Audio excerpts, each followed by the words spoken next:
Hey, welcome back, everyone.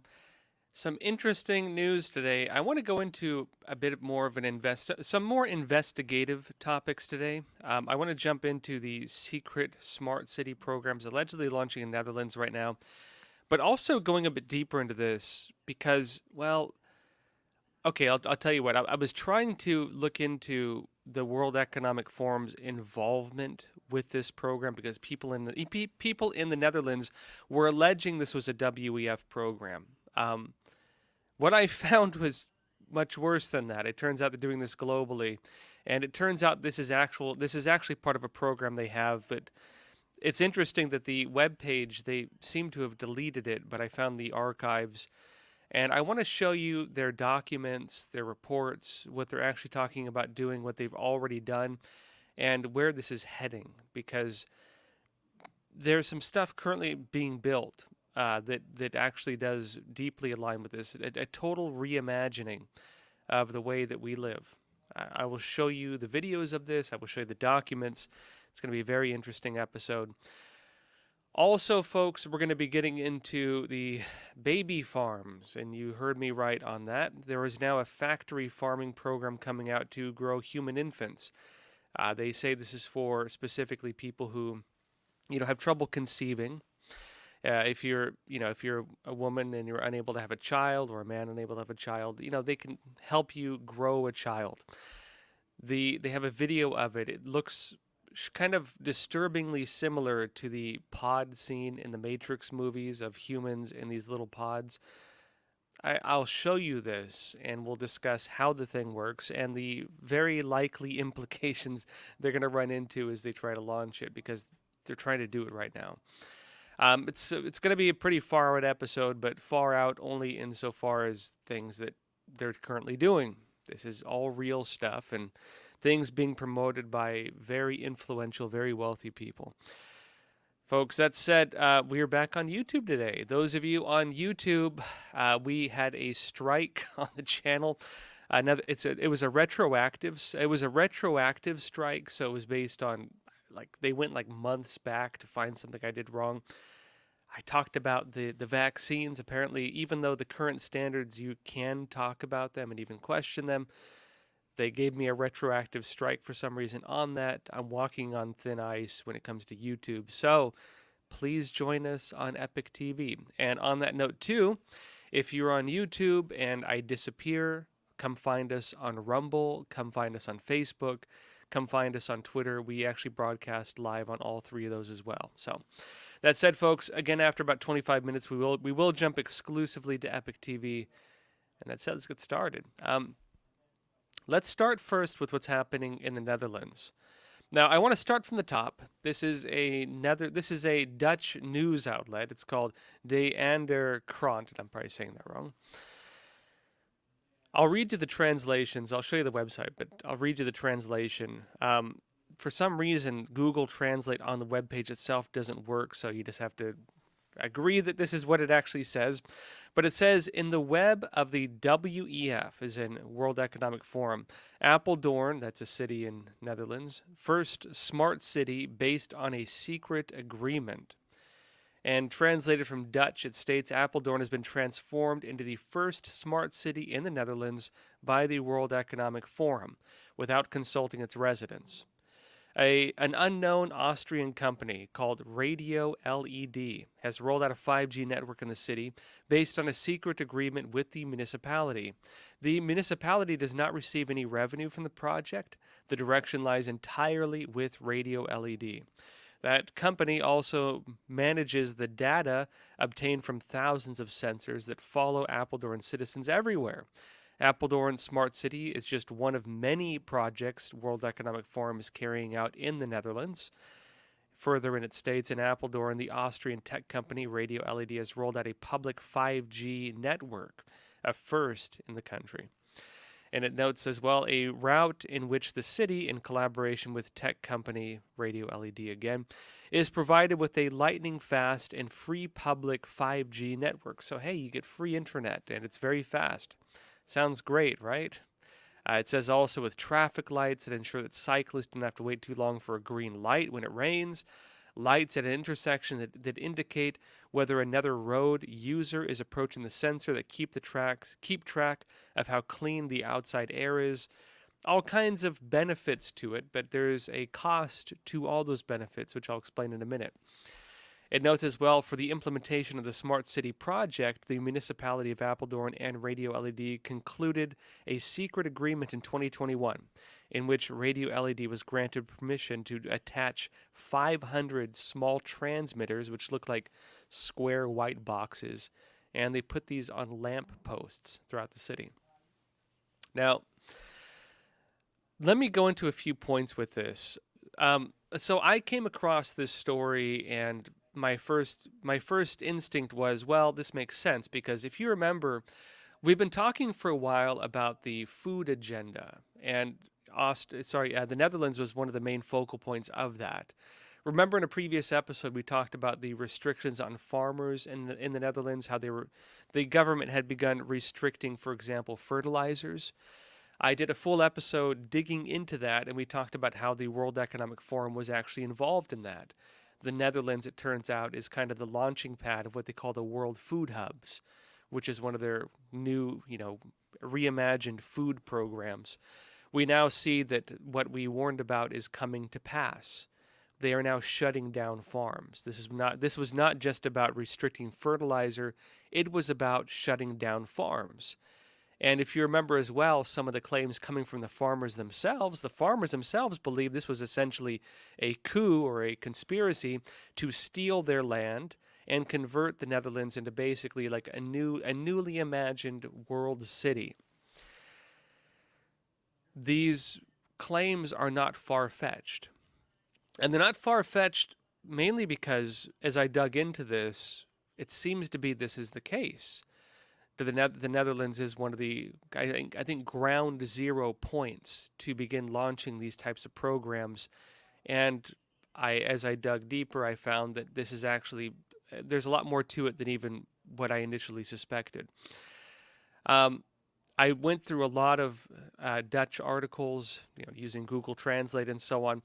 There are people, they talk about these white boxes they're attaching to lampposts. Some people are suspicious of them. Some people like them. Basically, they found a way to network the entire city, creating essentially a 5G network throughout the whole city where people can access the internet, and the city is basically connected now. I also did a lot of digging into the World Economic Forum connection. I personally did not find a direct connection between Radio LED and the WEF. I should note this. But what I did find, I would say, is actually significantly more interesting. I think it's easy to get distracted by the company itself that's just building it. The real interesting part is the agenda behind it, which is actually very clearly stated. And it's much, much bigger than just the Netherlands. This is a global program, already having agreements in Canada, in the United States, in many parts of Europe. And I'm going to go into that today on what I found. That said, folks, before we go too deep into this, we do have a sponsor today. Today's episode is brought to you by Secure, becoming ever more relevant. Over 155 million Americans are affected by data leaks in 2020. The average American had their personal data stolen about 4 times over the year. People get anxious because they can't protect their online data and activity. But now there's a new email and messenger app called Secure, that's S-E-K-U-R, that can give privacy and security for sending emails and messages. Secure's server and data center are hosted in Switzerland, which is important because Switzerland has the strictest data privacy laws in the world. Secure also does not rely on big tech companies like Apple, Google, or Microsoft, which also means it's not subject to the Intrusive Cloud Act. Secure does not ask for your phone number, mine your data, or upload your contacts. It costs now $5 for the messenger, $7 for the email, and only $10 for the email and messenger package. You can visit secure.com today for a free 7-day trial, or you can use the promo code Joshua to get 25% off. And folks, big thanks out to Secure for sponsoring today's episode. All right, so I want to delve deeper into this. First of all, let me show you the company specifically building these technologies in the Netherlands. And this is important because it notes that they're doing it in other countries as well. This particular company, although there are many like it. But let me show you a bit of what this is. I want to show you a bit of what they're actually putting in place.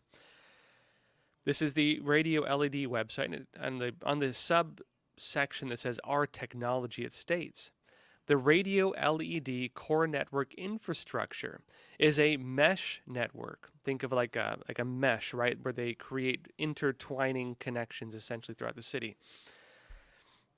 A mesh network, they're saying, that consists of software and hardware components called multipoints managed through a dashboard for measuring and monitoring. The operating system software is installed in the network infrastructure, has self-healing managing capabilities, and can manage different communications protocols.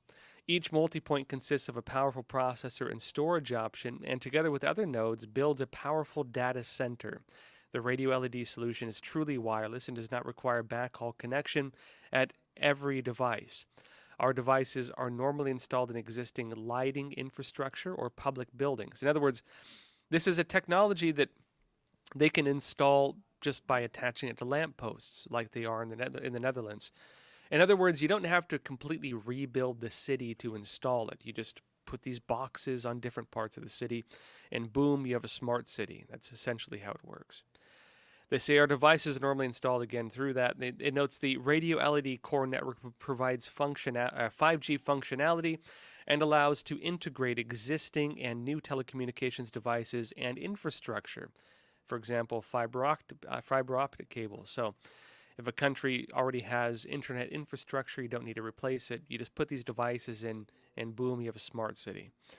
The radio LED core network, it notes, is a smart city operating system in itself, which empowers the municipal government to steer their city infrastructure. What does that mean, folks? Basically, a couple points with this. The idea of smart cities is that, when you talk about, for example, smart devices, normally when we think of the internet, we think of cell phones, we think of computers, and for the most part, at least my generation, mostly growing up, and I think a lot of people growing up, really the internet, well, many of us later in the years, but the internet is something limited to basically computers and phones. Typically, that's where you use the internet. We've now entered the smart device era.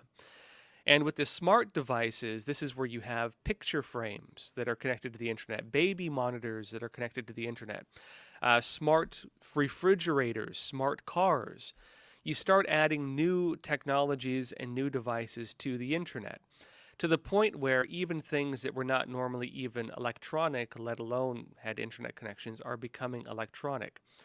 This ties into things such as, for example, smart homes, where if you have these, Amazon devices, for example, you can control the lighting in your home. You can monitor, for example, security cameras. You can monitor temperatures or thermostats or the refrigerator or your toaster or whatever else. It's basically where you start connecting everything in your home, and you have a centralized point where you can monitor and control it. The smart city concept is that applied to a city. Only the government holds the control. And they can control the stoplights. They can control the subways, the trains, all forms of public transportation. They can control the lighting and the gas and every single thing that works in the city. Think of it as basically taking critical infrastructure, or not even just critical, but just infrastructure in general, making it all have a kind of a wireless digital connection, and then having really just a central node through which an individual or a handful of individuals can control all of it. Now, that does bring about some benefits. There's a reason why people are buying, someone mentioned smart TVs and so on. I have nothing against those if you want them, of course. The bigger problem you start getting into, though, is data collection. And not to mention that, but also centralized control over essentially everything. Anybody who's worked in IT, or, let's put it this way, if you work in a company that has an IT department, and you talk to them, they'll tell you something very interesting oftentimes. If you work in IT and the company has kind of an internet infrastructure, right, they can see everything. They can read your emails. They can see every website you're visiting. They know who you're texting and who you're messaging. If you are using a device that's not encrypted so they can't see it, of course, every single thing you do on your company's internet can be monitored, and well, it typically is being monitored to the extent that, again, even emails and communications are within that. Now, a moral or a moral IT guy is typically not going to go and read your emails and so on. Although, for the sake of some companies, because of company protocol, they might require some degree of that. You have, for example, employee monitoring technologies coming out now, where businesses like to keep track of everything their employees are doing, how much time they're wasting on social media, for example, or if they're playing video games or watching movies. They want to watch the employees and check these things, which is why, if you're doing any of that, I advise you to not use your company's internet connection. You have the same issue with any kind of internet infrastructure. If so, for example, I'm in New York right now. In New York, they actually have citywide, in some places, free internet. If you go to some of the parks here, like Central Park or Bryant Park, for example, you can find that you can connect to the internet. If you go in certain subway stations, you can find you connect to the internet. The issue with that is if your device is either, for example, if either you decide to connect to it, or if you just have your Wi-Fi on your phone and you set your phone to connect to any open Wi-Fi, any connection you make can then take your data. They can then monitor certain things on your phone. Every single thing you do on that internet connection is then monitored. And when you apply this to a whole city, think about the implications of that. What that means is that if you have a smart city like they're now doing in the Netherlands, or like they have to some extent already in New York, it means that every single thing you are doing is being monitored and collected by the government. That is your location, your GPS location, that is the restaurants you visit, the stores you frequent, the people you talk with, the products you buy, the websites you visit, your interests, your dislikes, your political views. All of that is monitored, and all of that is used to create a database. Now, again, AI technology typically works on data collection, and data is, of course, big data and so on is one of the new big focuses of businesses and of governments. And this gets into the darker side of this type of technology. We talk often about the Chinese Communist Party's social credit system, where people are given citizen scores, where if you're a good citizen, you have a high score. If you're a bad citizen, you have a low score. If you have a high score, you get access to new forms of technology. You get specialized dating apps, and you can use more city services, and you're treated like the good citizen. If you have a low score, then you're restricted. You cannot travel to some extent. Your mobility is limited. You're denied access to certain things. You are dehuman. You are depersoned to some extent by the system. And that could be, for example, that you believe in religion. You, for example, buy products the government is trying to restrict. If you, for example, if you're non-Muslim and you buy too much alcohol, they might dock you a few points. If you're Muslim and you don't drink alcohol, they might dock you a few points. It even applies to different parts of, it's tailored to the individual to some extent. Also, if you're friends with somebody who has a low score, it will affect your score, which then incentivizes people to also socially censor each other, police each other, or cut connections with people who are kind of depersoned, meaning even the human normal social network of people who don't follow the government like they want have more of a limited reach. That's what these technologies can be applied for. Keep in mind that the program the CCP has is technically a smart city program. That technology they have, the social credit system, is a smart city technology. That's what it is. Again, they're just using it for evil things, basically. Now, remember, in the West, they're talking about this as well. They're talking about your carbon footprint. They're talking about monitoring you and determining whether you're a good citizen or a bad citizen based on your carbon footprint or your privilege and so on. Banks even want to create new credit scores based around this, much in the same way the social credit system in China works, only monitored based on green policies and other things like that. In other words, they're already doing it. They're already doing it. Now, I should note when it comes to the specific technology they're rolling out in the Netherlands, radio LED, it states on the website itself that radio LED networks are available in Switzerland, Austria, Germany, and Czech Republic, Caribbean island, USA, America, in other words, the United States, and the Netherlands will soon follow and provide a new edge network for its citizens. So, folks, even though we're talking about, in this piece at least, the Netherlands, they're going to be doing this in the United States.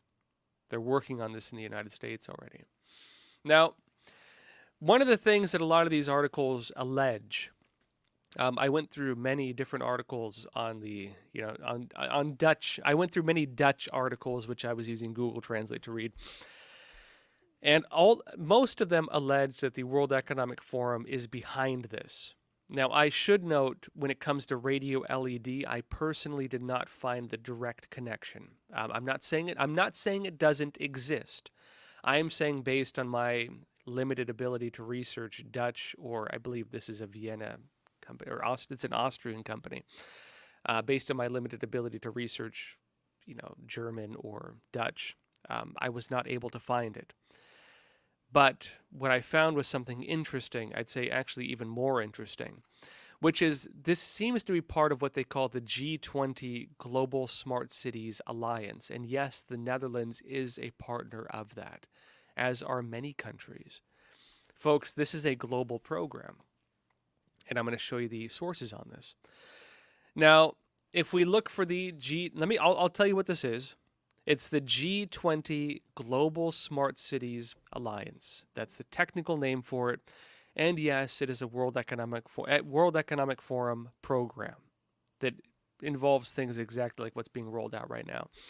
Let me show you the official website, which is currently apparently offline. They must have deleted it, but let me show you anyways. This is the World Economic Forum, and if you go to the weforum.org/Center for the Fourth Industrial Revolution /G20 Global Smart Cities Alliance with a dash between each word, you'll see this. There's nothing there.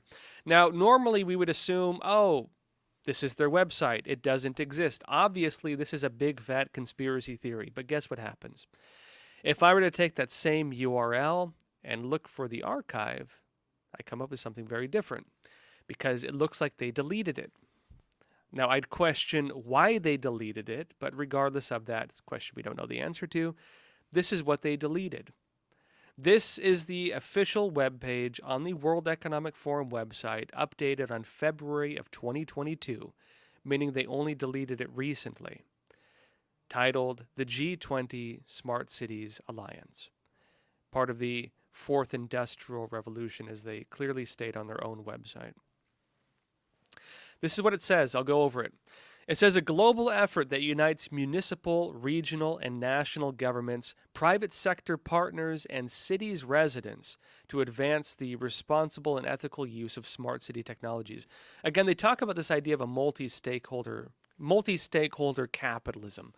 And what are the multi-stakeholders? It's a merging of essentially nonprofit organizations, non-governmental organizations, businesses like your Facebooks and Googles of the world, governments at every level, and to an extent civil society people, which does not mean you and I. It means basically, community leaders appointed by this system, or who are on the team with folks like this. In other words, technically fascism to an extent, right? This idea of the merging of the public and private sectors, the merging of government and business in order to create social control systems. It notes that impact smarter and more efficient processes. When it gets into let me explain. So under the part we're talking about technology, it says impact smarter and more efficient processes, inclusive and responsive responsible technology adoption, smarter and more efficient processes, internal development and adoption. Okay, sorry, this is just I'm spurting out words. They say this is the challenge. Let me explain the challenge. They say the challenge is to, quote, make the global smart city market healthier and more efficient while mitigating potential risks of smart city technologies. The solution, they state, uniting municipal and national governments, private sector partners, and city residents. Establishing a shared set of global guiding principles. In other words, this is a global governance system with this, and a common policy framework for implementation, and piloting and improving governance protocols. And what do they want to achieve with this? Well, that's the outcome. And when they say what they want to achieve, they state this: 36 cities working as pioneer cities to implement 5 model policies. I won't go over all of that. Already you have that. When we talk about these 36 cities they're saying are working as pioneers, the Netherlands is among those partners, among the 36, as are many others, which I'll show it to you in a minute. It says the aim is to reach 200 cities within the next 1 to 2 years through develop new digital platform and develop regional cities network. Established in June of 2019, it notes a bit further in. So this started in 2019. Established in June 2019, the G20 Global Smart Cities Alliance on Technology Governance unites municipal, regional, and national governments, private sector partners, and cities residents around a shared set of principles for the responsible and ethical use of smart city technologies. The alliance establishes and advances global policy norms to help accelerate these practices, mitigate potential risks, and foster greater openness and public trust. Sounds so attractive, right? This initiative, it says, has grown steadily over the past years with strong leadership by C4IR Japan. The network has been working with 36 partner cities and has released 6 model policies to guide smart city development. The initiative is currently expanding in scale through regional city communities in areas including India and Latin America, and is piloting the model policies with government and business. Think big tech. Don't think like mom and pop businesses. Alliance activities have been guided by the Governing Smart Cities report, developed to provide a benchmark for the ethical and responsible use of smart city technologies. In other words, they're rolling this out globally, and the WEF basically works as this centralized point on the standards and ways of doing it. This is essentially a global governance program that is centralized under the World Economic Forum and the different partnership programs they've developed with countries, local governments, non-governmental organizations, international organizations, and businesses, think big tech, all working together on these agreements.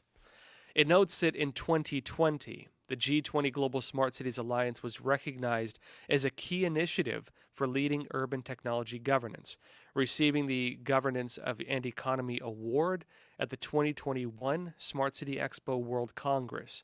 The Alliance continues to expand, working with pioneer cities, such as the Netherlands, it seems, to test roadmaps, trial policies, and work with the Alliance to address gaps in local governance. Now, it notes, as I showed you, that this is part of the World Economic Forum Industrial Revolution, the fourth industrial revolution, as Klaus Schwab calls it. Now, that's their own idea of the Great Reset, the transforming of the way that countries are run and governments operate, the transforming of the world, essentially, in this new image that they imagine. And I go deeper. I went a bit deeper into their documents, and I'm going to show you some videos. In fact, folks, you have stuff being built already, including, you might have seen in Saudi Arabia, the line. I will show you what that is. It's not a joke. They are currently building it. They're currently building it. A complete reimagining of the way that humans live. A complete reimagining of everything that we know, essentially. They are building it. For that, though, let's jump over exclusively to Epic TV because we're getting a bit late in this, and I want to Go over stuff that I'm walking a fine line with YouTube and so on. Folks, come join us on Epic TV. Again, I do an hour-and-a-half show. Those of you on YouTube, we had a strike. I couldn't post anything for the last week or so, which is why I wasn't on YouTube. So please come join us on Epic TV. And if you see me disappear again from YouTube, come find us on Rumble. Come find us on Twitter. We broadcast live there now as well. Come find us on Facebook, where we also broadcast live. And all of you folks, again, come join us on Epic TV. I do an hour-and-a-half show, and there's always a great conversation there. I will see you there in a minute. But first, let me show you a quick trailer of my new documentary, The Final War, which if you haven't seen, please watch it and please share it. The greatest threat facing the United States is the CCP. The Epoch Times investigation team had studied the CCP for years, but what we uncovered was yielding evidence beyond our imagination. With Chairman Mao, with the Prime Minister, our talks have been characterized by frankness. The Clinton administration said, oh, don't worry about it. This will be a poison pill for China. China's strategic goal is to make sure that the U.S. has 4 enemies, and one of them must be a terrorist group. We are giving of our life's blood so that the Chinese Communist Party can survive and thrive.